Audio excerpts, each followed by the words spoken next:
সম্মানিত viewers, MR news 25 এর চ্যানেলের পক্ষ থেকে আমি মিজানুর রহমান আপনাদের সবাইকে জানাচ্ছি সাদর সম্ভাষণ। আজকে আপনাদের এমন একটা ঔষধি গুণ উদ্ভিদ সম্পর্কে পরিচয় করিয়ে দেব। হয়তো আমরা অনেকেই চিনি, জানি, কিন্তু নাম জানি না বা ব্যবহার জানি না।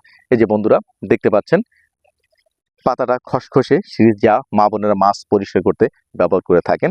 এই যে দেখেন কষ বের হচ্ছে, এটা কষ থেকে শুরু করে পাতা, কষ, ফল এবং এই আঁশ সবই মানে ঔষধি গুণ সম্পন্ন।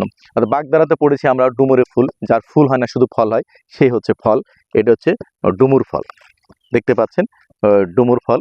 এই যে রসটা দেখতে পাচ্ছি, সেই রসটাও কিন্তু অনেক গুণসম্পন্ন। তো চলুন বন্ধুরা এর ওষুধি গুণ সম্পর্কে একটু জেনে আসি।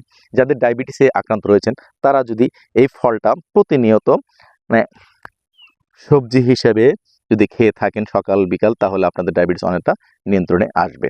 এটা আপনার এবং যদি রস করেও খান তা তো আপনার ভালো ফল পাবেন।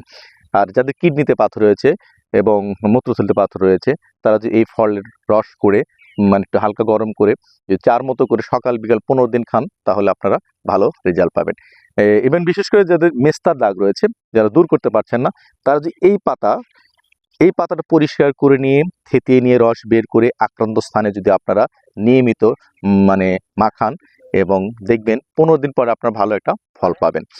যখন আপনার আক্রান্ত মাখাবেন, তখন অবশ্যই আপনার কোনো সাবান বা অথবা কোনো ক্রিম, তেল মালিশ করা যাবে না। তো ধন্যবাদ বন্ধুরা, ভালো থাকবেন, সুস্থ থাকবেন, আবার দেখা হবে।